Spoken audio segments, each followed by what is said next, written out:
Hello, everybody. Welcome to another edition of Through the Defense. I'm Stel. I have Rhodri. I have Steve. Rhodri, I love the hat. You like that? Is it cold in there? No, just ban. It's all over the gaff. So Yeah, put it back on. How you doing? You good? yeah, I'm good. Yeah, seeing as we've had a really bad weekend, Wales lost, the Boxer lost. Even though the amount of crap he was talking up to it, Which boxer? um, but yeah, it's been alright. Which boxer? Started Friday, didn't it? United, it's just yeah. So it didn't get great. Hasn't been a great weekend, but we move on. Which Excuse me. which boxer lost? I haven't followed that sport for a long time. Eubank fought on the weekend with some I can't remember, some at Williams Okay. in Cardiff, and but he was Is he talking from about Cardiff? he was going to kill him, he was going to do this, he was going to do that. Yeah, And he got we battered, didn't do any. I guess. Fair enough. Steve, you good, mate? Yeah, good evening, Stel. I'm good. Are you? Yeah. Can you guys hear me all right? Yeah. Okay, fair enough. Wasn't sure. I've got these AirPods, these dodgy AirPods, not the legit ones. I'm not going to spend 120 quid on fucking AirPods. And I just wanted to know if it was right because I can hear you guys, but I don't know if you can hear me. So I'm glad it is working absolutely fine. Lovely, lovely. All right, boys. Where shall we start? Shall we start with the FA Cup, or shall we talk about Mason Greenwood? Though, is that against the law to talk about Mason Greenwood? Because apparently in the UK, media companies aren't allowed to discuss the situation in case it uh, affects the case or some stuff like that. Does anyone know about this law? I've heard it in other situations, but so I can believe that to be true. Yeah. Okay, so without talking about the situation, when you guys first heard about it, what were your initial reactions? I thought there was an undercurrent a long time ago that there was rumours of this type of behaviour. I don't know if that's social media. Obviously, you had the England incident with Phil Foden, but Phil Foden and him missed the next squad. But then Phil Foden was back in immediately and back in to start the Euros. And Mason Greenwood hasn't been picked for England since. I always thought there was an undercurrent of his behaviour, and I didn't know whether it had just gone away, had been squashed, or this has come to the fore now. But certainly he has been exposed. However, it's got out onto the internet and into the world. He's now been exposed for, some poor behaviour and some poor, or at least some poor choices. It seems. Rod, what's your take on? Well, actually, no. Don't answer that question. What did you feel initially when you heard the rumours or the accusations, should I say? Because that's what they are at the moment. Okay, while we've seen and heard evidence, we don't know the full story. So again, we're not saying that he's guilty or innocent, mind. So yeah. Excuse me. Yeah, it doesn't look good. It doesn't look good. Doesn't sound good. And in all aspects, when it happened, all his teammates jumping ship, not great at all. Not knowing the facts, not knowing everything, they're quick to jump ship. That tells them what they think about him or how close the relationships with him. By all accounts, it was a number of them who unfollowed him. So, they're yeah, it's just it's not good and all round. So it's not like it's a scrub of a player as well. It's it's a top player with unbelievable potential, but you can't be acting that way. You can't be talking that way. We've all got daughters. I'm pretty sure if I heard someone talk to my daughter like that, he'd be getting a slap. He wouldn't be getting no statement. He'd be getting something. But yeah, it's not good. Well, he's growing up with children and with a daughter. You'd like to think that your daughter won't put that type of crap. So, you've got to look at that aspects as well. Like we say, we don't know even the facts. It could be something we don't know of. So, but it doesn't look good. Now, let's say, hypothetically speaking, again, he's found guilty. What does that do for his career? And the reason why I ask this is because there's been a player who was done for, again, I think rape. Was it Ched Evans that got done for rape? If I'm not mistaken. He was proven not guilty in the end. He was proven not guilty. Okay, well, there you go. So that's my mistake there. So if he does get found guilty, what happens to him? Is that it, football-wise? I don't know the law, and it's such a rare case in society. It's certainly unsavoury. But initially, two huge organisations, Manchester United, have suspended him altogether from training and games. Their club shop, I've said to all their supporters, if you want to bring his shirt back, you can have it replaced for a different one with a different player's name. And obviously Nike have initially suspended the contract and then have expelled him from it today. So these are huge organisations that are standing against it. And I just think now the way the world is now and wants to be a better place, I think he'd find it very difficult to recover from this from a sporting aspect still. And by the way, I should obviously say at this point, there is somebody's daughter and there is the young girl itself that, who should really be at the forefront of the concern. But obviously this is a football show. So we're talking about him first, but I wouldn't ever want to replace the distress that the girl and the family's gone to at the head of the distress that's coming for him at his football career, at the expense of his football career. Yeah, absolutely. And again, as I said, what we're talking about is nothing. We're not suggesting that he's guilty. We're not suggesting that he's innocent. This is something that we're discussing as parents ourselves, and it's a very uncomfortable one. It's a very uncomfortable situation. Not because we don't want to break the law, or pervert the cause of justice, as they say, or whatever it is. But I just think for a player that young to be accused of something like that, and the evidence or whatever's come out is astounding. It really is.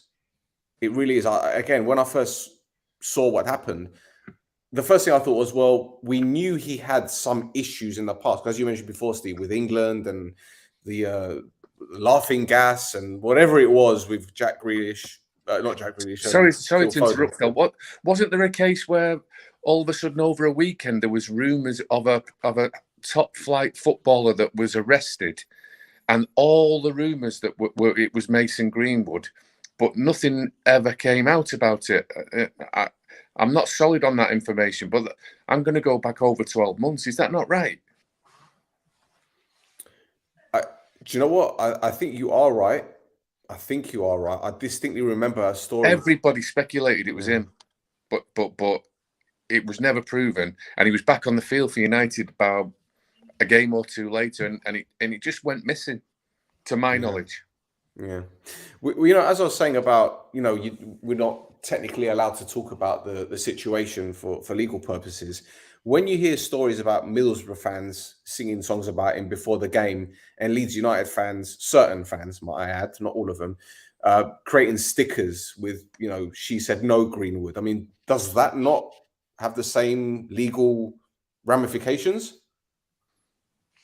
Go on, Rod. Say that again. Well, apparently there were Middlesbrough fans singing Mason Greenwood songs before the game. Yeah, it's so difficult when there's thousands, especially an FA Cup game. There's probably not a couple of thousand. We're talking 8,000-9,000. So it's difficult for police or anyone to single one out when there's thousands of them singing it or doing this thing, and it's it's just the way society's gone at the minute. What about the Leeds United? What about there's a certain section of Leeds United fans who were selling, or not selling, but giving away stickers with "She said no Greenwood," and that was plastered all over Facebook. People have got a lot of time on their hands these days. There's a lot of things out there that you can do quite easily like that. And yeah, you just get busy fans that are going to do that. So, you know, the only thing is, don't do things like that. So it's just like, it's just, you can't, what I heard, you can't talk that way or be that way anymore. You just can't. Not in today's society. You just can't. Videos, and I was driving in before, and I was thinking, 20 years ago, if there was cameras about, there'd be a YouTube video of me being strip searched outside a bar to my boxer shorts in front of hundreds of people, and that would be out there now on YouTube. Because that's what the police did. Was that the fake They shake pulled story? me out. No, they pulled. No, this was something totally different. They pulled me out of a bar and strip searched me to my boxer shorts in a summer night. It was like 9 o'clock, summer August night, and stripped me to my boxer shorts. And I later found out that they was surveilling me for like 10 to 14 days.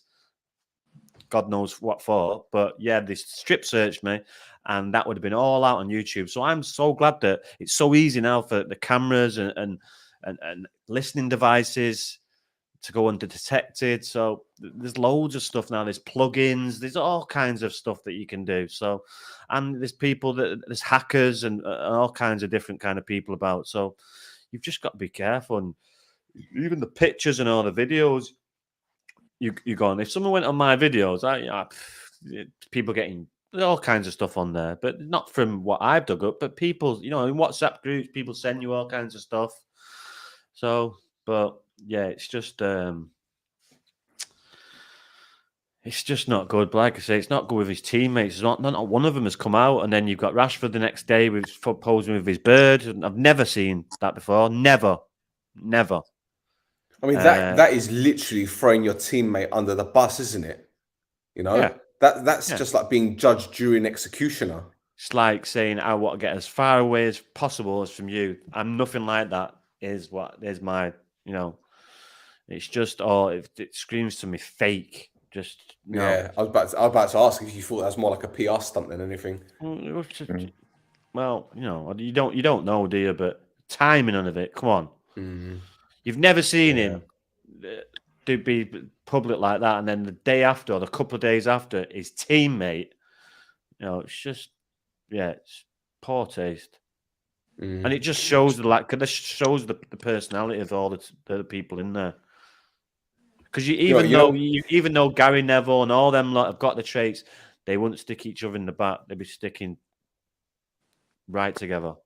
I wonder if this new head of media that Ralph Ragnick has appointed is to help him or to help everybody at the club, because there's so many breakdowns via social media now at Manchester United. Yeah, they are the biggest club in the world, but all the players now having conversations with the manager about selection and being available, and Martial at the Villa game, Lingard at weekend, all this what Rhodri's saying there about Rashford. It's not making the club look good, and to the point we're talking about it now. But now they've just appointed Ragnick's chosen somebody to help him out on the media front, so it shows you that things aren't right on the pitch and off. You could go through it. You've got a technical director joining in training. You've got players coming out saying the manager said this. No, I haven't. I've said that not once but twice. You've got You've got the captain, Harry Maguire, not performing. You've got the Ronaldo saga. Rhodri, you've got 150 corners, not scored a goal. You've applied someone from Loughborough or whatever, and what's he getting? What's he doing? So, yeah, there's so many things. You could be here all day. The fan base of these fan cams and these clowns. You know, I don't know how many times this week I've watched that dickhead Mark Oldbridge with that goal. Didn't he? It's handball. It's handball. And then he's going, it's handball. Oh, it's so funny, but it's just like, oh. But yeah, that's a problem. So you've got multiple problems. You've got the old legends always having a dig, always having in my day, blah blah blah. So that's not helping. There's so many of them. So and not one of them is capable of taking the job and bringing them into where they should be. So because they've not put the work in, or something else has happened. So yeah, it's a shambles at the minute. From 10 years ago, if you look at it, winning the league to now, and not winning the league and not winning, a major trophy. I'm not going to call Europa League a major trophy. It's just not. Champions League, FA Cup, Premier League. So, yeah, I'm bald it. Yeah. This is what I wanted to ask you, because Goldbridge, you mentioned him. He said something about the celebration from Crooks. I think I don't know exactly what Goldbridge says, because I saw it all over social media, but I haven't seen the clip itself, so I don't know what he said. But apparently, he was criticizing the celebration, but it was for Jordan Sinnott, wasn't it? Yeah, he was just why are you poking up, you prat? It's offside. That's all he said. He said, "Why are you poking to it? It's going to be offside, you prat." Basically, that's what he said. And I think Crooks came out with a tweet saying, if you knew the real reason, or something along those lines. I need to find it, because again, I'm just But people were saying, he's celebrating because his mate died, and he's celebrating pointing to the sky. And I think he was basically saying it more enough because it's going to be offside. It's going to be ruled off. So why are you celebrating? But what you're going to do, not celebrate it, then it's ruled in, and then you've not celebrated. So yeah, you're going to score a goal at Old Trafford in front of your fans in an FA Cup game. Ex-player. Rhodri, Duncan, Watmore and Crooksy got released as 15-year-olds on the same evening, and have come back and set one up for each other for the other one to score. Crooks is part of the Jordan Sinnott Foundation. I was the coach of the pair of them at Huddersfield, and every time that Matt Crooks, Danny Ward or Dwayne Holmes score a goal, two of those lads for Huddersfield, they've gone back to Huddersfield, and Crooks for Middlesbrough, they remember and recognise Jordan Sinnott. And like Ian Wright mentioned in the commentary, it's just a timely reminder of a footballer that tragically lost his life, and it just happens to be his best friend. So I don't know what's going on with this commentary nonsense, but I can guarantee he does that every time he scores. Yeah, we can glaze over as well the Watmore handball and the referee being an Altrincham fan. So there might be a little bit of connection there, but we'll glaze over that. There's so many things going wrong.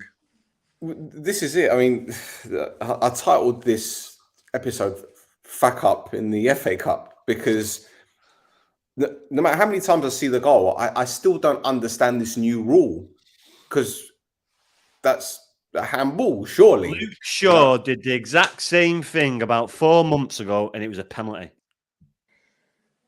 About 4 months ago, did the exact same thing.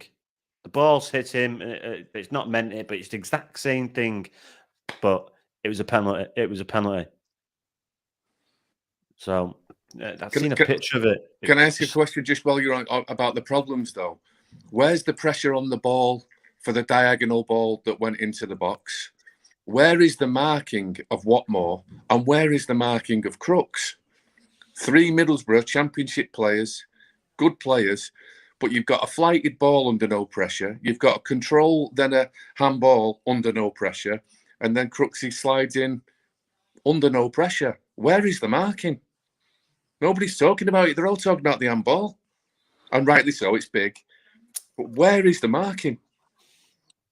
And it wasn't just once. It was you could see they're targeting Maguire. People are targeting, even Championship sides are targeting him. So, yeah, Varane's not been world beater since he's been here. Dalot, sure. The fact that he's keeping out a £50 million right back says enough, though, doesn't it? Yeah, but we know why. He crosses the ball like he's got flippers on. He can't cross it. He can't cross it. Either, by the look of it. Dalot's a lot better going forward. Not great, but better. But he can't defend. And his positional sense is all over the show, like we've seen for the goal. Like, where's the right back? Where's he go? Where was he? Yeah, halfway line. Yeah. So, and it wasn't like it's a quick. He's got a chance to get back. Starting position. Why are you that far forward if the ball? All them kind of stuff. But it's all like the simple stuff that he's thinking. What's going on here? Why is he out of position? Why are we so open? It's like one ball. Boom. Yeah, what's going on? and sorry to keep talking about the game, but they were saying at the end that the game was like basketball. But why is it like basketball at Old Trafford against Middlesbrough? How are they being allowed to defend their own box and run into the United game?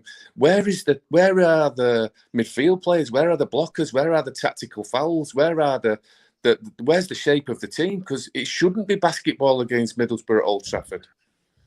No, we've got a massive problem here in the middle of the park. Did you watch that game yesterday against Leicester City? Mm. Yeah. What's Garner doing? Well, he'd certainly help you with the corners.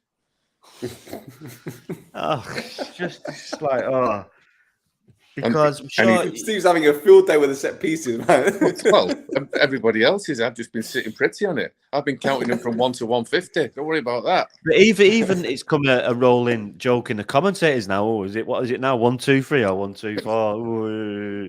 No, even Dixon's chirping up and having a little laugh about I it. saw a good one today. The last time United scored from a corner, Igalo was playing. Oh, Jesus. Oof. Tell me something. What miss was worse, Ronaldo's penalty or Fernandez's? Fernandez. Bloody hell. Yeah, Ronaldo's. Why is he trying to put his foot Ronaldo's through just dragged it, and then you see his second one. This is not happening again. Bang! Right in there. So he's just dragged it. Maybe because the keeper's going that way, so he's thinking he's going to have to get it right in the corner, and he's just dragged it because the keeper's gone that way as well. But he's probably got to half an hand. He's felt the keeper go that way, so he's feel he's got to put it right in the corner. He's just dragged it. I thought it was a wayward comment from Ragnick. He said, and also Fernandez's miss was like a penalty, also like a penalty miss. Well, it was worse because it was an empty net. There was no. You have a goalie stood on the line bouncing around for penalties. Fernandez had to roll it into a full open net at the Stretford end. He could have rolled it into the other side, or he could just hold on a split second and just go to the other side because the keeper's sprinting over. It's just a little bit composure, and that's a bad one. That's what I'm saying. Why is he putting his foot through it? If he'd have took that shot like the way, if he'd have took his penalty, if he'd have took it exactly the same way he took his penalty, he'd have just trickled it into the net. He went with the wrong club face altogether. Because let's have it right. First half, we battered them. We played pretty well, but you know, a lot of cliches. If you don't score and you keep missing them chances and you keep giving teams an out with the 1-0, it's 1-0. It's still game on. And Middlesbrough are honest, hard-working, well organised, and they got what they deserved in the end. Yeah, that's right. And the penalties, perfect penalties. Right. It's unbelievable. Absolutely. It's not easy scoring that Stretford ending penalties, Stel. It's not easy. No, not at all. I know someone missing the cup against. I know someone missed a penalty against Southampton back in the day in the Stretford end. I know. Tim Flowers made the same. I remember. Yeah. That's what happens when you walk. That's what happens when you walk to the spot doing kick-ups. Yeah. Don't do kick-ups. Concentrate. That's right. To be honest, I missed. He never missed he never missed the one after that though, and I was the same. I remember missing one in a cup final for Salford against Ashton United, and yeah, I never missed another one. I haven't missed another one. He scored in the Champions League, didn't he, against Chelsea in the final in Moscow? Yeah, good penalty. Last one, yeah. But it's just experience, so that's why it's good for Anthony Alanga. It's good, experience. You've missed one. Now you had a taste of it. Now you know what it's like. Maybe you'll concentrate and you'll have a bit of composure, and you won't make the same mistake twice. It's all a learning process for him. So, would you not make of Ronaldo? Stel, with the Europa Cup final and this, no Manchester United goalkeeper has saved a penalty in a shootout yet. No, you're right.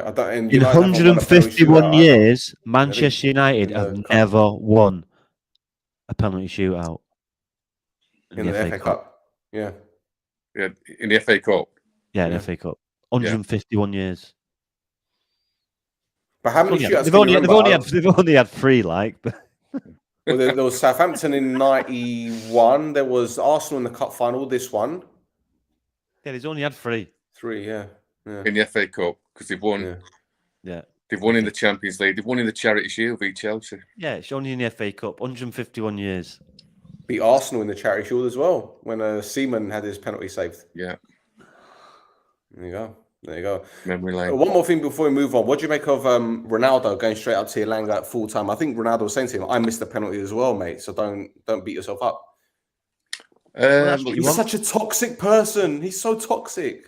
It's the right thing to do on a human basis. He also knows he's not daft.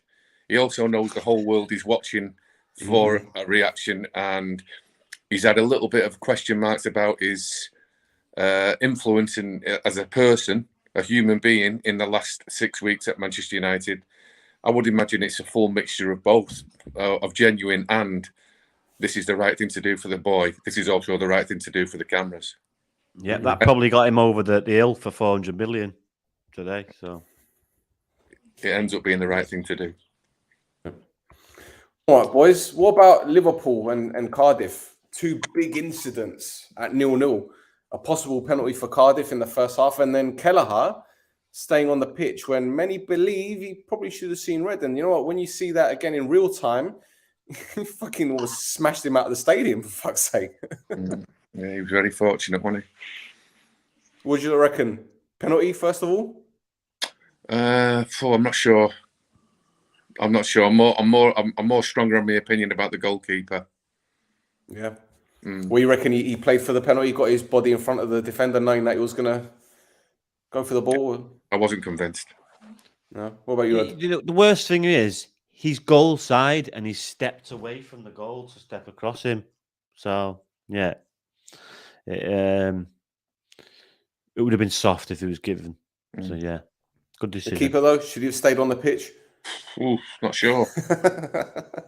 Well, I've just said I'd be strong now. He shouldn't know. No, he shouldn't. Yeah, it looked nasty, didn't it? yeah. Sometimes the luck's on your side, sometimes it isn't. That's one of them, I think. Different referee has a different decision. Well, it didn't go to VAR as well, or didn't they review it? I can't remember. Yeah, well, we've got the only thing we've got with referees is they're consistently bad. So yeah, true. But they did their job, Liverpool, didn't they? And that Luis Diaz, is that his name? Forget his name. Colombian lad. He had a debut to remember, didn't he? Assist. Jota scored a header. Yeah, brilliant. Like 5'0". Brilliant. And need to get Salah back in my side now. Now he's been had his break. Yeah. Who'd get out though? Kane or Super Kev? Big decision. Did you watch the African Cup of Nations final? Did you watch it? I'm sorry, lads. No. I watched highlights. I watched highlights. No. See the shootout. Well, the Egyptian goalkeeper, apparently he left his water bottle behind after the game, and sellotaped on the bottle was where the penalties were going to be struck. And I'm thinking, well, at least he paid attention. Okay, fair enough. He saved one, I think, but at least he paid attention. Not like De Gea, who decided to go completely against what the it's a bit stupid. It's a bit stupid, isn't it? And your best. I never understand it. Why would you have your best penalty taker last? Why? What? This is it? Is it for the prestige? Is it because he might have taken the last one? Obviously, it is, and they don't think it through, do they? They obviously don't think it through properly, and think, wait a minute, what if they miss one or two and they won't get one? So yeah, you'd have to take definitely first or fourth. So if Egypt won AFCON, do you think Salah would be in contention for Ballon d'Or? Because that's what a lot of people were saying. And Messi won Ballon d'Or because they got the Copa America. Yeah. It must have been close. So, yeah. Well, you say that, but if you look at it in context, Egypt's got through 3 times on penalties, so they haven't. That's a great point. Great point. They haven't blew the tournament away by winning. They've been winning by going to penalties and 0-0s or 1-1s or not great games. So and didn't a Cameroon he didn't have a tournament though, did he? A Cameroon player got 8 goals and didn't get player of the tournament because his team didn't win the cup. But one player got 8 goals. I think in the end, Senegal were a better team, and the better team won it in the end. Do you know what though? As much as people can laugh and joke about AFCON, and there have been some comedic moments You know, was it the left back that had to play in goal because they didn't have a goalkeeper? He was of COVID? decent though. He used to put some good saves off. He was brilliant, Yeah. especially when he put his hands behind his back. He was great. But there was one tweet I saw that a player was named man of the match even before kickoff. Wow. Just like little things like that. And when the guy came on, was it the little buggy came on to take the player off, and he drove into the player that was getting treatment. He's blowing the whistle at 88 minutes. No, time's over. What? No, there's 2 minutes left. No, time's over. Come on, Brilliant, absolutely brilliant. But I think for me, the thing is, it could be a cultural thing, so I really shouldn't poke fun at it. But before the trophy was raised, they took it was what's his name, the head of FIFA, what's his name, Infantino. He grabbed the trophy, got Koulibaly, and they went up the fucking steps to give the trophy to the president of Cameroon, only for him to give the trophy back to Koulibaly to go down the steps and then raise it again. I don't know if that's a cultural thing, a respect thing, or whatever. But when I saw that, I was like, "This is weird." Were Cameroon last winners? No, they were the hosts. All right. Okay. All right. I think Algeria won it last, if I'm not mistaken. I think Algeria won it last, but that was bizarre.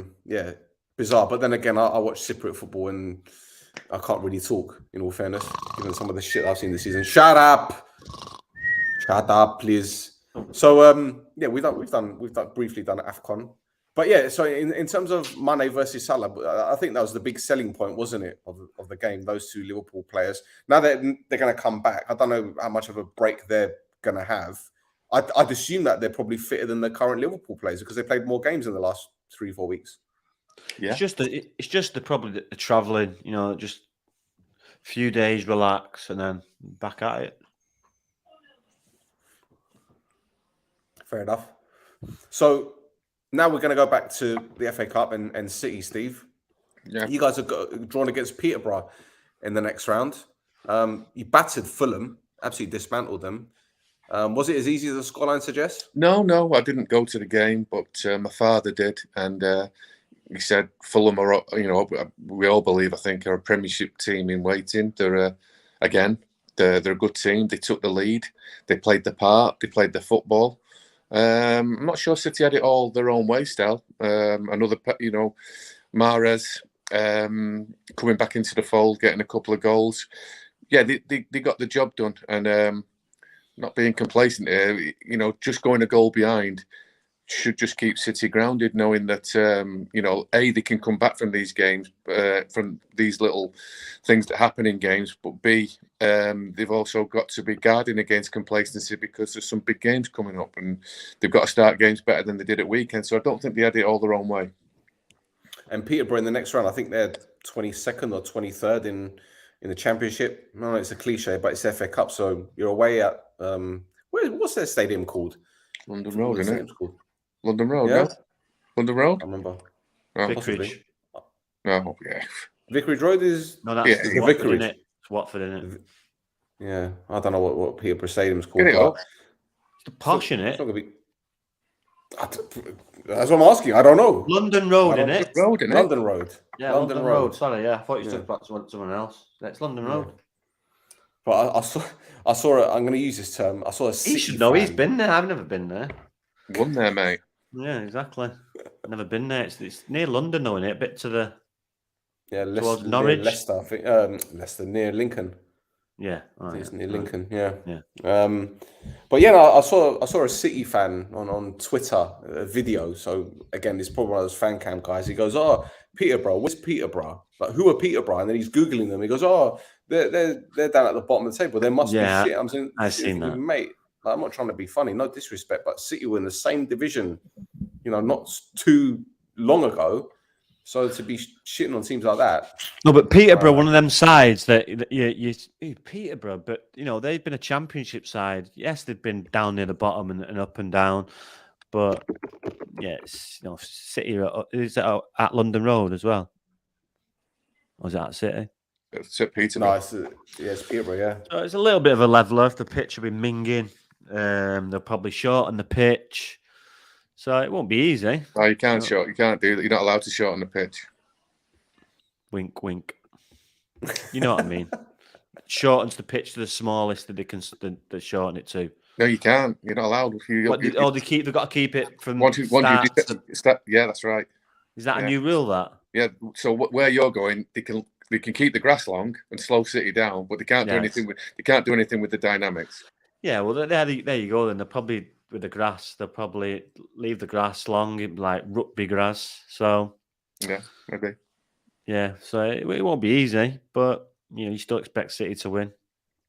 City Darren Ferguson is still manager. Of course. Yeah. They lost there when I was a kid in the FA Cup, City. So, yeah.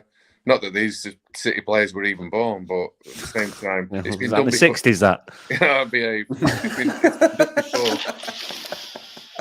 Mean. Look at this guy. Jesus. What about Chelsea boys? Facups. What about Chelsea? Frank Lampard, the new era has begun. And Everton fans are really, really happy all of a sudden. Yeah, but some of them are. They're still not happy with what car he's turned up or how he's dressed. We talk about Dele Alli or Frank Lampard now? Dele Alli. Just the stuff that you see. But yeah, he's got a good squad there. He's just got to get it together. He's got an okay centre forward that'll get you 15, 10 goals a season, not 20. He's got some good players. Seamus Coleman is a good player, but Steph pointed out a couple of weeks ago that something doesn't seem right there. So, but they've got a good nucleus of players, though. He needs to sort them out defensively. I know they only conceded one at the weekend, but I'm still not convinced with Michael Keane. No disrespect. He went through at the back. Well, you think from what he started with Chelsea, he went pretty gun-ho at the start, didn't he? Then there was conceding a load of goals, and then he's obviously worked in defence. He may do that vice versa this way, go in and he needs to sort defence out, which he probably obviously needs to. So, and learnt from his mistakes at Chelsea when he went in a bit gun-ho and left the spaces open. So we'll just have to wait and see. Well, here's the thing. When he was at Derby, he didn't have much money to spend. So he relied on loan players and the squad in general, including academy. Then he went to Chelsea. They had the transfer embargo, so he couldn't bring anyone in. So he trusted in youth, and it did relatively well.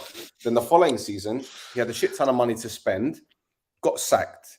Now at Everton, when you look at their track record of spending money, because they even spent in January, they brought in Milenenko and they brought in Dele Alli. So that's two players they spent money on. They bought Dele Alli, or is he on loan? No, he's guaranteed to get the game, Rod, and it can be as much as 40 million. He's there as a free signing, but it can end up being 40 on performances and well, not even that many appearances. But today, as he plays for Everton today, he's cost them nothing today. Right. See, it's a great bit of business that for him. If because there is a player in there somewhere, you just got to, you just got to get it out of him. We know Van der Beek needs to have a shot and have a good chance. I'm pretty sure he'll do well for Everton because you don't become a bad player overnight. He's grew up at the Ajax academy. So, yeah, I expect him to be okay. But to bring in two number 10s is pretty weird. So, because that's what they are. They're two number 10s. So, I know Van der Beek could probably play a bit low, and probably so could Dele Alli. But I think Dele Alli's best position is lower, number 8, right midfield, because he's done it for England. When you play number 10, you're already in position. You're already there. And then you're marked and you're facing the wrong way. But if you play from deeper, you're running in and you're arriving on time. That's where he got his MK Dons reputation. That's where he got his England and early Tottenham reputation, running through. I think people get mistaken by he's good when he gets there, and they just pick him there, and it can ruin careers, and it's semi-ruined his up to this point. I think he's been in the wrong spot. So what do you guys think is going to happen? There's no better player to get that out of him. There's no Frank Lampard. He was one of the best at it. True. Well, he turned Mason Mount into a decent player, didn't he? Let's be real. But in terms of Everton and their transfer strategy now, do you think they've said to Lampard, look, we'll give you a certain amount to spend, but we want you to trust the academy? Because let's be real, they've produced quite a lot of decent youngsters. So something is working in the background. Who? Who, Stel? Everton. What? Who? What? Who? What youngsters? It wasn't Holgate from their academy? Gordon was from their academy? No, Holgate was Barnsley. It was Barnsley. Yeah. Okay. Not going back to Wayne Rooney, I mean. Anthony Gordon's in the setup at the moment, and Davis. We've got Davis, I suppose. Yeah.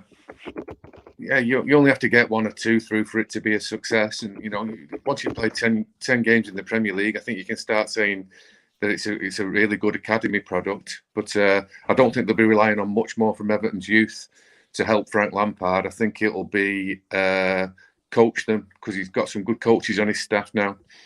Make what we've got better. Make our flops from previous recruitment better, and we'll also give you a bit to spend to choose your own players. But I don't think they'll be relying on their youth setup still. I really don't. And they've got £40 million player that they can't play as well. That's obviously not been able to play for other. Yes, but we won't go into it. But yeah. No, but that's a big, £40 million, and it's a big loss, isn't it? So are they going to throw more money then? More money at it in the summer? Well, they're going to a new stadium and that, aren't they? And they're not going to give Frank Lampard the opportunity to bring 4 or 5 staff, choose him ahead of somebody else who they thought they were going to give the job to initially, and then not back him where they've backed every single manager in their history. I expect him to be told, like any other, good, stable football club, make your own money, wheel and deal, buy and sell, and we'll also support you too. I fully expect that from Everton Football Club, and you'll only have to, get an improved bit of form for the crowd to go with it. I'm sure he'll be backed. Okay, yeah, he's got some players there if he doesn't fancy, he can get rid of and pull back money that way. Yeah, that's what I mean. Yeah. So, gents, Nottingham Forest absolutely battered Leicester, the holders, and it was a first half which they tore them apart. I mean, it was just okay. Look, I know Leicester's defending was shambolic to say the least. I think it was probably worse than United's. In all fairness, that being said, Forest was never going to be an easy game for them. We saw how they beat Arsenal, and it was a fantastic performance against Arsenal. Let's be fair. I don't think Arsenal even had a shot on goal that game. But what's going on at Forest? So 1 minute they're struggling under Houghton, and next minute they've got a good draw in the next round. They've got Huddersfield, I think. Have they got Huddersfield? Have they? Yeah, I think they've got Huddersfield. Yeah. Who? Forest. Yeah, Huddersfield away. Oh, they're both fancy home. Huddersfield will fancy it as well. Do you not watch the Forest game? Yeah, I did, yeah. But I think Huddersfield will fancy it too, because Huddersfield are going well as well. They've not had the exposure of Forest, because they just beat Barnsley, if you like. Barnsley, yeah. Forest aren't. Forest just been beat off Cardiff last week, so they can be beat, and Cardiff are near the bottom of the league. Yes, they've had some good results with Arsenal, and but they probably wanted a Premier League side and not a Championship side, because that's probably more difficult for him. If you'd have asked him, they'd probably enjoyed playing against Arsenal and played against Leicester more, because the Championship you don't get a second. It's fast paced. So, and probably the Premiership, they've probably enjoyed a bit more on the ball. So I don't really know. I haven't really watched both games with Arsenal or the Leicester game, but the very good results against Premier League sides who are in the top 6. So brilliant club as well. 3 goals in 10 minutes, man. 3 goals in 10 minutes. Brilliant. They absolutely blitzed them. Brilliant supporters, and obviously we're brought up watching them win the European Cup, be in finals, be part of the Hillsborough disaster. Incredible fan base. You brought up with all this history of them, and then obviously they've gone to sleep and worse. So they've been picked up by Steve Cooper and good players, and they've got something going there. Really good. Just to make the viewers know that I didn't watch Nottingham Forest growing up. I'm not 52 like Stel. I'm 39. I'm not either. Everton. I grew up watching winning leagues. 85. Stuart McCall, Graham Sharp, Kevin Sheedy, Andy Gray, Kevin Sheedy, the old Kevin Sheedy on the old Big, massive bandage. Stes loved the bandage around his ring back in the day. Give over. Jesus Christ. Jesus Christ. Honestly. Forrester, it's great to see them back on the. You're happy seeing.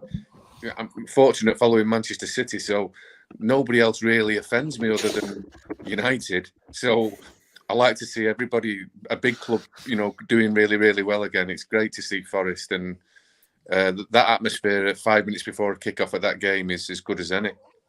You know what? That's probably one of the only grounds that I've not been to. The big clubs. I've probably been to every single one, but Forest is the one that I've never been to. It's a great city, Nottingham, as well. Terrific.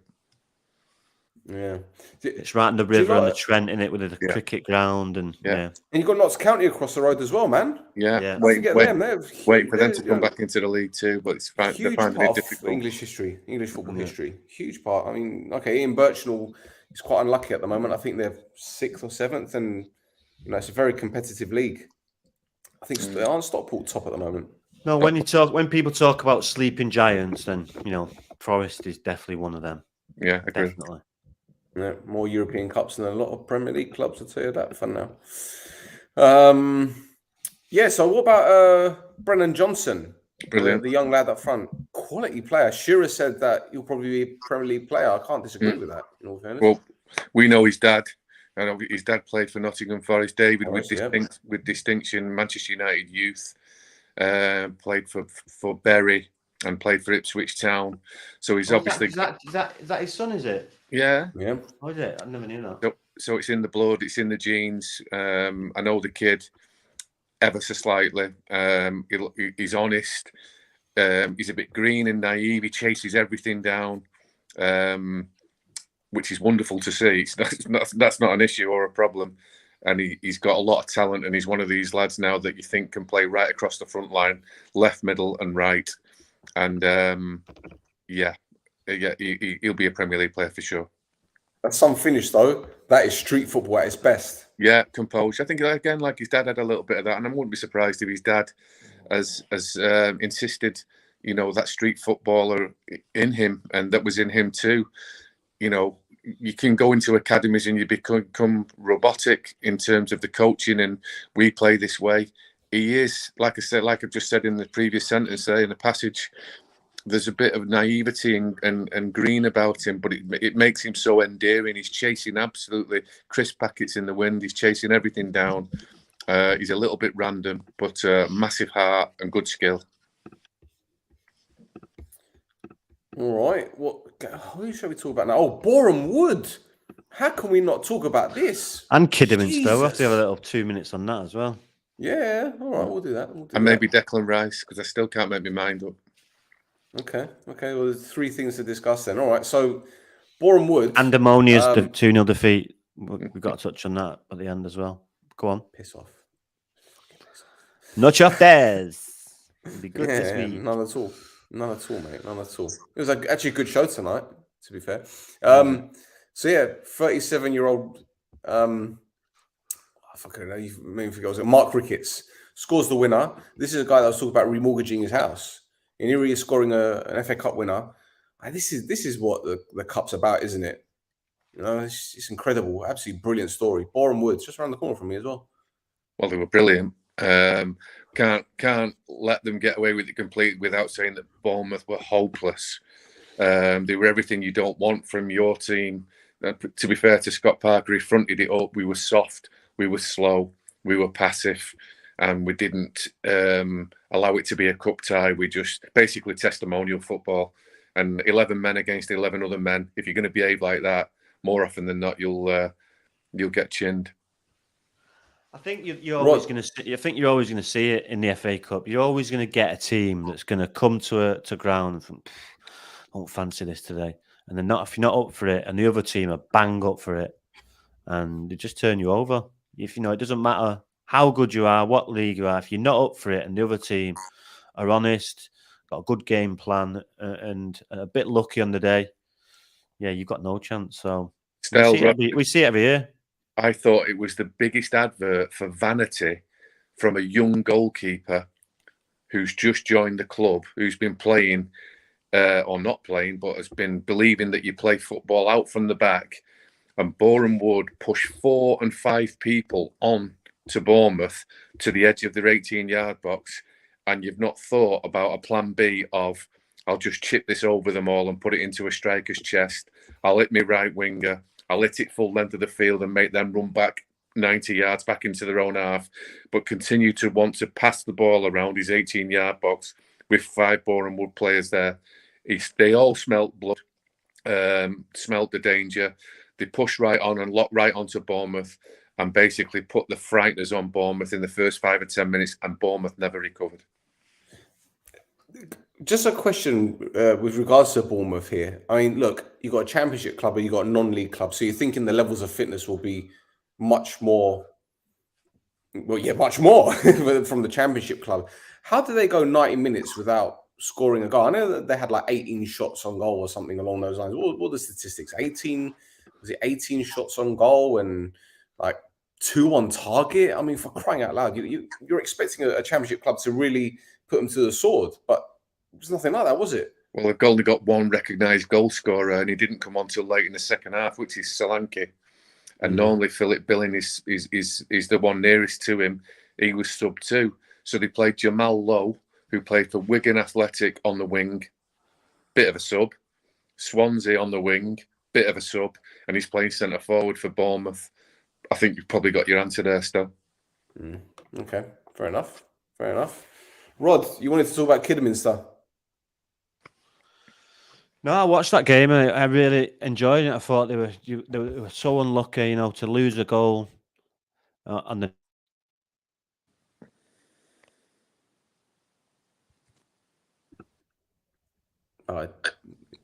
He's frozen.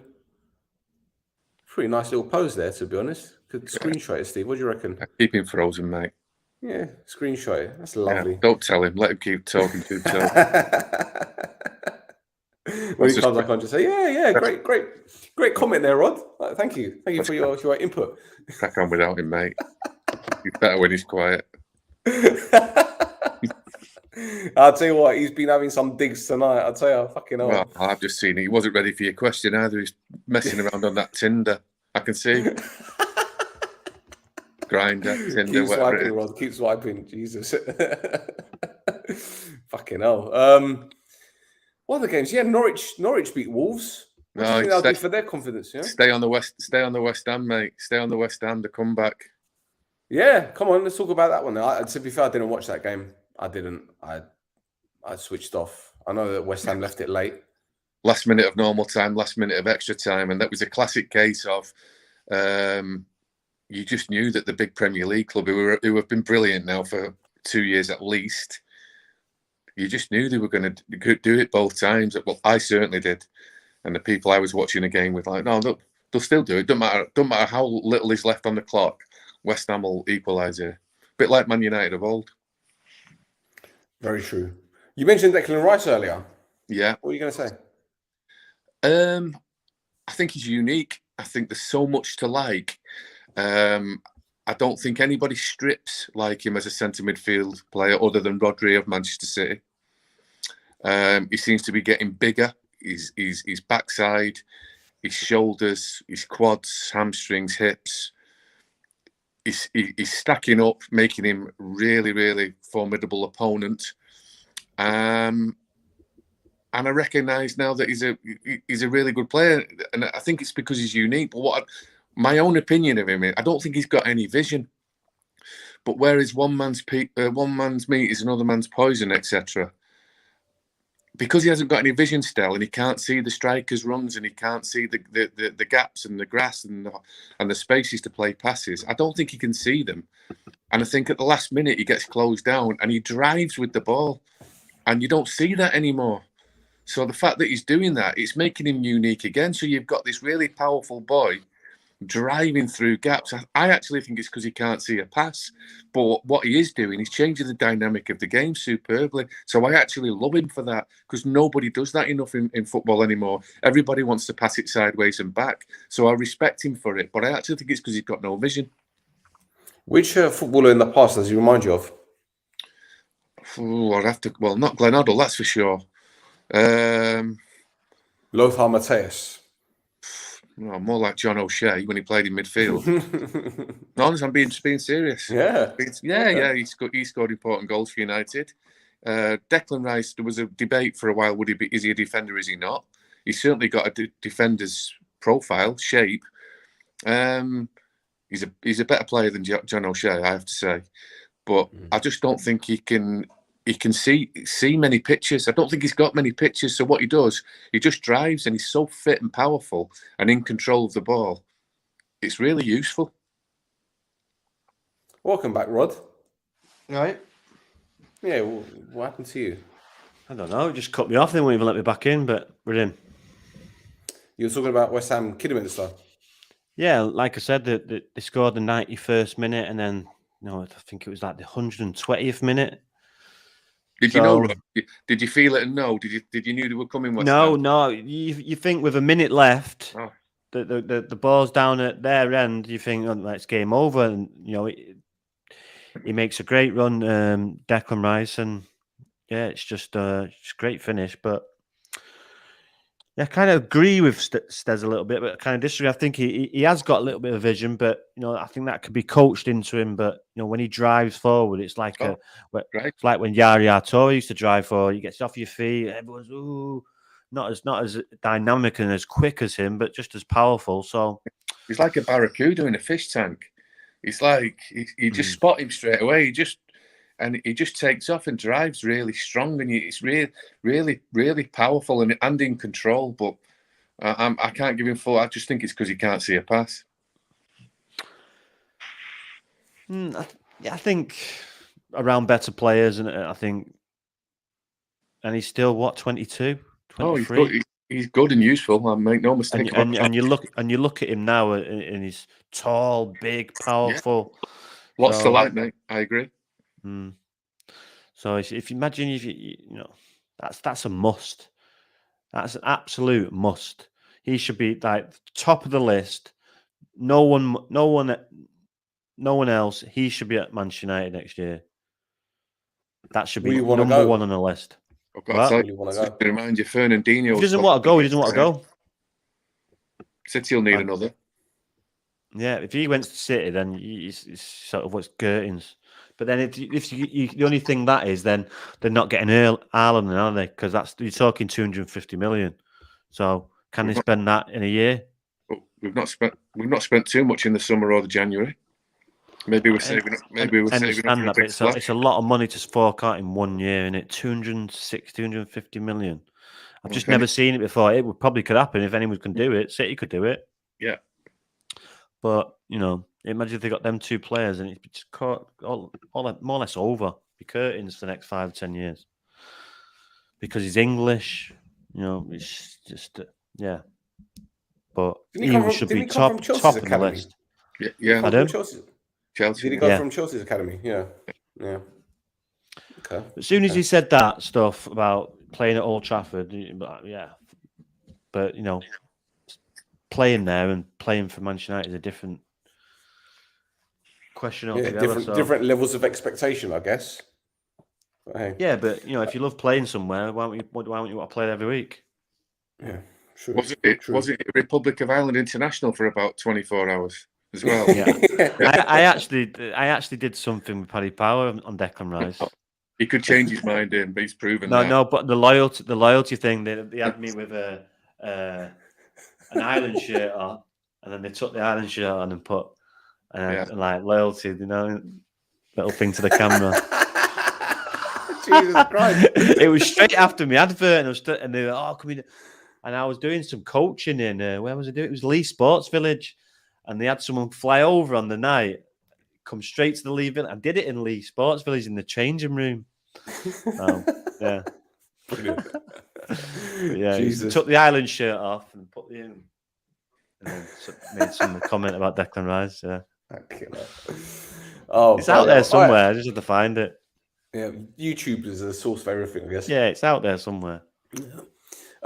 Luton are playing Chelsea in the next round, and I was talking to a friend the other day about back in the day, Kenilworth Road, when they had the plastic pitch You know, can you imagine if they had a plastic pitch now? I've got a story about Kenilworth Road.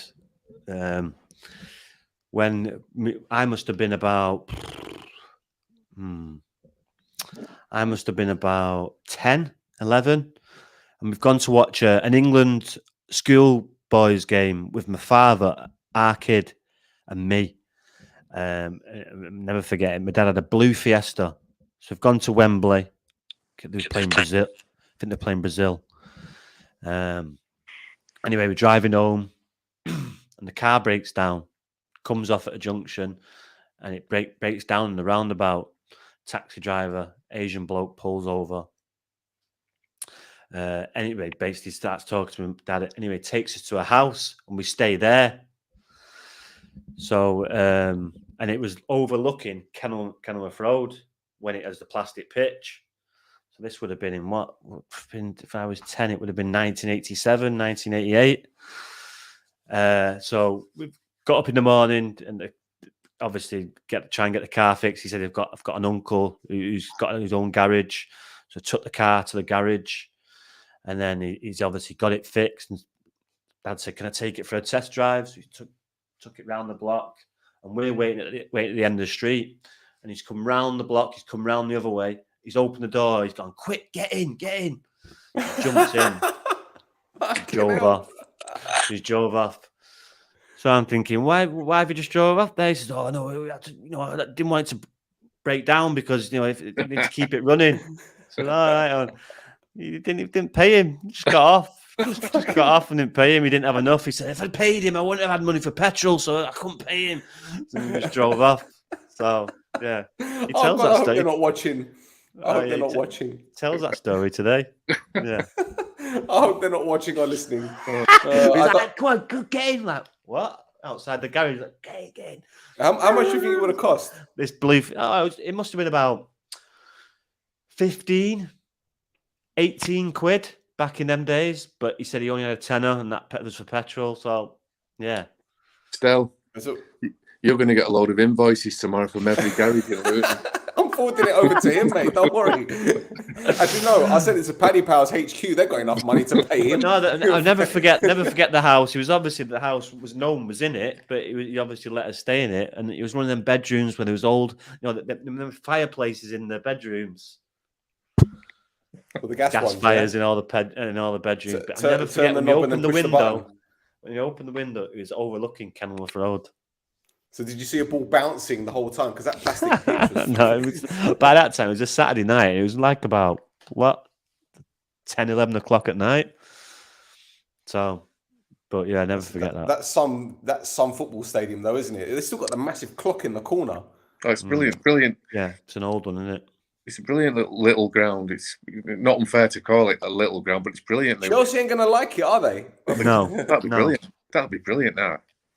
Them grounds like that have got so much history and they're great. Superb.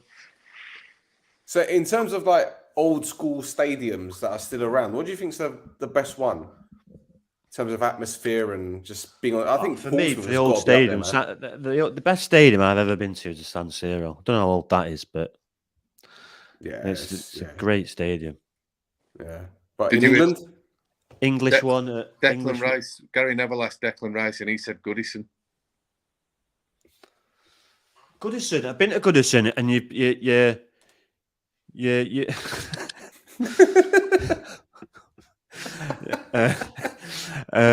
It's there's posts in your way. It's like the old Highbury one. No, you're watching it, and there's posts in your way. I think he means playing. All right, playing.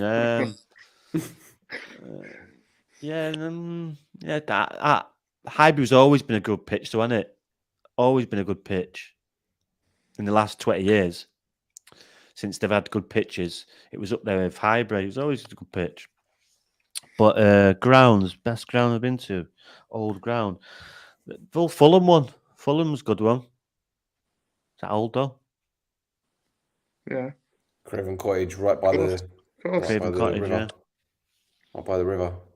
Yeah, no, I think for me, Portsmouth has to be the dingiest away ground I've ever been to. Fucking hell, even the turnstiles were just they were decrepit. Honestly, if they were bones, they'd have osteoporosis. Honestly, Still something special about that type of feel, though. Oh yeah, don't get me wrong. I love it. Absolutely love it. When I see an old stadium, it's but then you go to like Middlesbrough and Derby, and they're exactly the same stadiums, identical. It's the same kind of, and the stadium alike. It's similar sort of design, Derby, Stoke, Middlesbrough, Sunderland, all the same. Yeah, Wigan.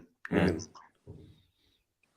All the same. That's Tottenham one's really good one, isn't it? Tottenham, it's a new stadium. Yeah. It's very nice inside. I've never been to an actual game. I've been inside. And we touched on Everton as well. How many teams who get a new ground spend a lot of money? They're always saving money because they spent all the money on the ground. So once they get in the new ground, Tottenham are aren't going to have a lot of money to spend. I've thought of another ground, lads. Go on. Only what I think it. Yeah, no, what I think it too. But I know everybody else says the same about your question, Stel. An old historic ground that's still doing its stuff today. Queen's Park Rangers. Oh yes. Dead close to the pitch. Good supporters. Fans right on top of you. Dead enclosed. Just the same as when you went 10 years ago. Just the same as you went 20 years ago. Yeah, I'll go with QPR. Sellers Park's like that as well. That's not been upgraded either for years, has it? Either. True. Yeah. God, I remember when Wimbledon were playing there. Fucking hell. It's horrible, that place. It's in the middle. It's right in the other end of London. It's horrible to get to. Horrible place to get to. I mean, Upton Park was horrible to get to. That was a mission. Well, when I lived there at London, I had my car removed, but not clamped or prosecuted. Just removed and moved up the street. Yeah, bizarre. I've come back from the car, and it was a company car. It was when I was working in London at the time, and I parked literally right on the other side of Upton Park where the shops were. And they'd moved. Come back. I said, "Where's my car?" The guy goes, "Oh, they moved it. Moved it where?" And he went, "Go round there, down there." And they just moved it. No ticket, no nothing. Just moved it. Yeah. What was it? Residential, or was it just in the way? I don't know. I was happy. I had no bill. You sure you weren't pissed? And you moved No, it. I just finished work. I'd finished work because I was a estate agent. So I'd finished work at 7:00, and I'd rush from Tower Hill where I worked at Wapping to get to Upton Park, 45 minutes, half an hour. So I was rushing, parked it. Oh, this will do. Straight in the ground. Come back, my car wasn't there. They'd moved it. I'm panicking, ringing the work, ringing the police, and then some guy come out and said, "No, they've moved it round there, and somebody moved it." Yeah, I think a lot of the London stadiums are very difficult to get to. Pretty sure they wouldn't do that in today. Oh fuck no! You wouldn't be able to even go down that road. No. I'm pretty sure they wouldn't be moving my car for me today. Pretty sure it'd be gone. Oh, I'd be getting a £500 bill.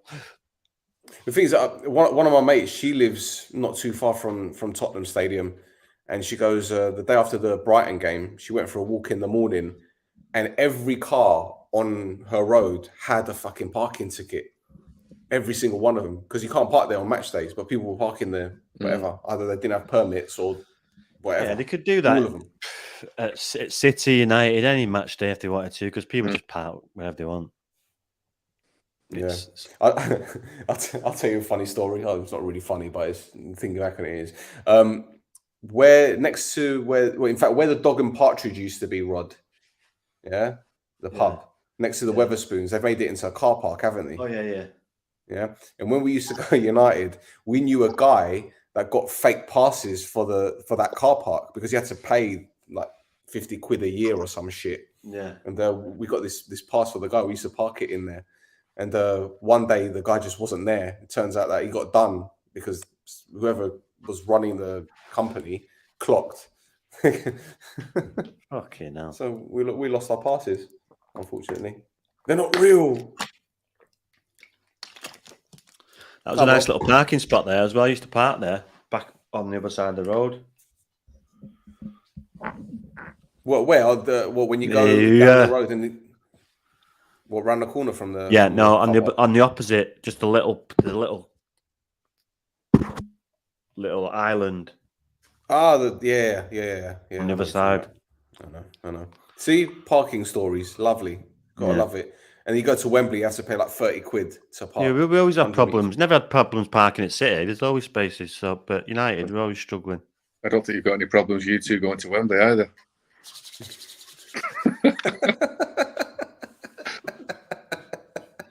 Look at this guy. Wembley's my second home. I'll be the judge of those car parkings at Wembley if you don't mind. Yeah, but I know I won't be leaving early. Oh, me neither.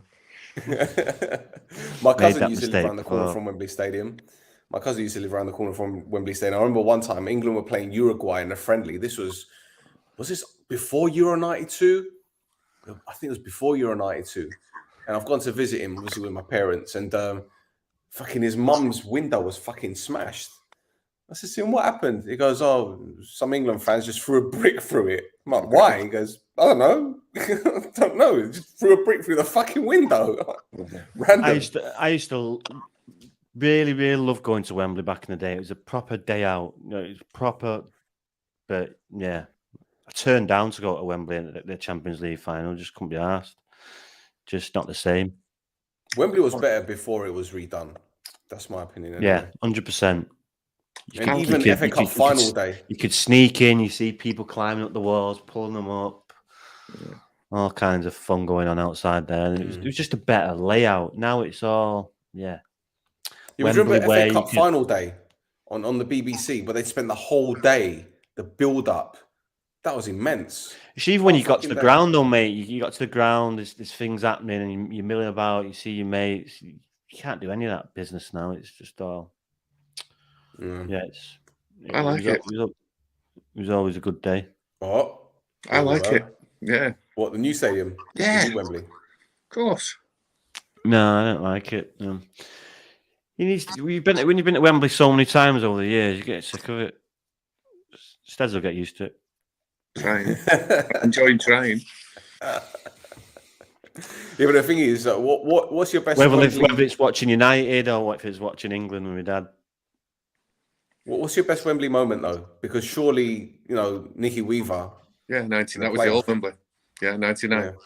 Yeah. Well, that's got to be a favourite one, no? That was my stag do. Rhodri was on that. Oh yeah.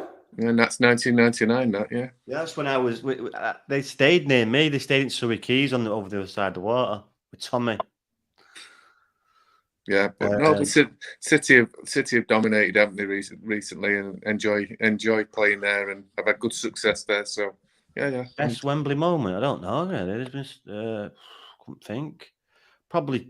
Cantona's goal, wasn't it? Cantona, yeah. No, but I didn't really.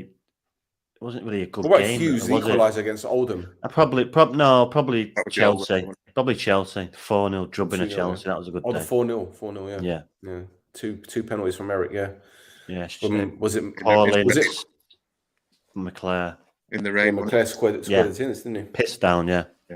Which was rare because on an FA Cup it was always sunny and very rarely rained on FA Cup day. It was always. What about the? Okay, I know it didn't win, but the 3-3 against Palace was probably one of the best finals I've seen. Anyway, incredible. When Ian Wright came off the bench, scored twice. Yeah. Yeah, I was 1990 though, wasn't it? Yeah. I didn't go to that one. I was there when Norman Whiteside scored against Everton 1985, wasn't it? Well, that's the first game I remember that first FA Cup. Remember watching. Brilliant. At 85, yeah, I remember that. No, I remember where I was sat in the living room, curtain shut, so the sun's not coming in, dark. Yeah, I remember it vividly. Brilliant. I think if I remember rightly, my first FA Cup final was '87 with Keith Houchins header for Coventry. That's Tottenham Coventry, brilliant. To be fair, 99 was a good one as well. So all that year was good. So yeah, there's been a few. So what? Okay, so your favourite cup final under 15s, watching our kids, England schoolboys, some good games there as well. I remember going to watching I remember going to watch England against Chile, and a certain Marcelo Salas scoring twice. Freaking player he was. He was a player. Jesus, yeah. Oh look, we've gone all nostalgic, boring people, but yeah. Yeah. Anyway, is anything else we haven't got enough time. Ammonia, have we got time? No. Well, what do you want to talk? What do you want to talk about? EPOL's result yesterday. That was a good one. Looking strong coming to the end of the season. You want to talk about them? Big players gone from Ammonia. You want to talk about them? What big players gone? No, there's people injured, missing. Yeah, Yordi's out for the season. Yordi's done his ACL in training. Big influence, not good. Well, it's sad because I don't know if he's going to get a new contract now. His contract's up in the summer. But hopefully he'll get a coaching role there. Anyway. How old is he? How old is he? 36. Is he a fit 36 or is he a... Yeah. So he should be. These days, definitely fit and eat well, especially the old sea air as well. Sun always helps. Well, I messaged him on Saturday to see how he was doing because I didn't find out about the injury for anyone through the press. They were saying, he's done his ACL. So I messaged him. I was like, "Is it true?" He goes, "Yeah." He goes, "But fortunately, that's my first injury." I'm like, fucking hell, like that's his first injury, like serious injury, obviously. So yeah. I feel sorry for him because I said his contract's up in the summer. He's been a fucking great player for us. But I hope he gets like a coaching role because a lot of the younger players have looked up to him, and one of them has actually made the move to Sporting Kansas.